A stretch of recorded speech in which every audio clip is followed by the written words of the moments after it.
بسم اللہ الرحمن الرحیم۔ السلام علیکم۔ بیوی ہو تو ایسی ہو، ایک نیک بیوی کی کہانی۔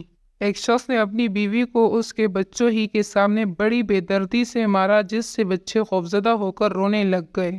بچوں کا یہ حال دیکھ کر ماں رنجیدہ ہو گئی۔ جیسے ہی اس کے شوہر نے اس کے چہرے پر مارا تو روتے ہوئے کہنے لگی، میں بچوں کی وجہ سے رو رہی ہوں۔ اور پھر اچانک کہا، میں جا کر تیری شکایت کروں گی۔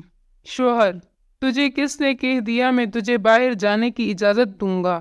بیوی: کیا تیرا خیال ہے تو نے دروازے اور کھڑکیوں سمیت سارے رابطے کے دروازے بند کر دیے ہیں، اسی لیے تو مجھے شکایت کرنے سے روک لے گا؟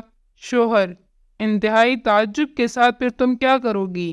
بیوی: میں رابطہ کروں گی۔ شوہر: تیرے سارے موبائل میرے پاس ہے، اب جو تو چاہے کر۔ جیسے ہی بیوی حمام کی طرف لپکی، شوہر نے سمجھا شاید یہ حمام کی کھڑکی سے بھاگنے کی کوشش کرے گی، اسی لیے شوہر بھاگ کر کے جلدی سے حمام کے باہر کھڑکی کے پاس کھڑا ہو کر انتظار کرنے لگا۔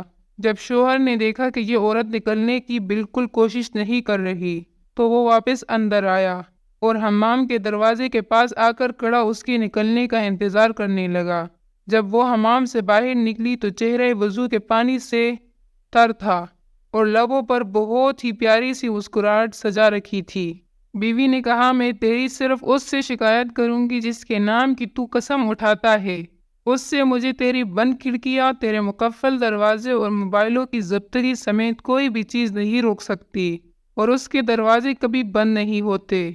شوہر نے اپنا رخ بدلا اور کرسی پر بیٹھ کر خاموشی کے ساتھ گہری سوچ میں ڈوب گیا۔ اندر جا کر بیوی نے نماز ادا کی اور خوب لمبا سجدہ کیا۔ شوہر بیٹھا یہ سب دیکھ رہا تھا۔ جب وہ نماز سے فارغ ہو کر بارگاہ ایزدی میں دعا کے لیے اپنے ہاتھوں کو اٹھانے لگی تو شوہر اس کی طرف لپکا اور ہاتھوں کو پکڑ لیا اور کہا کہ سجدے میں میرے لیے کی گئی بد دعائیں کافی نہیں ہیں۔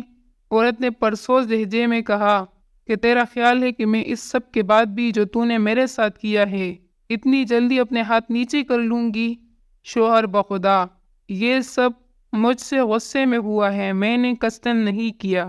بیوی: اسی لیے میں تیرے لیے تھوڑی دعا پر اکتفا نہیں کر سکتی، بد دعائیں تو میں شیطان کے لیے کر رہی تھی جس نے تجھے غصہ دلایا۔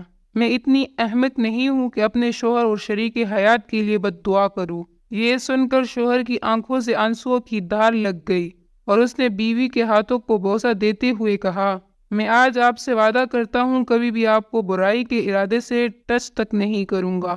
یہی وہ نیک بیوی ہے جس کے بارے میں اللہ اور اس کے رسول صلی اللہ علیہ وآلہ وسلم نے خیرخواہی کی تاکید کی تھی۔ تم ان کے بن کر رہو، وہ تمہاری بن کر رہے گی۔ اللہ حافظ۔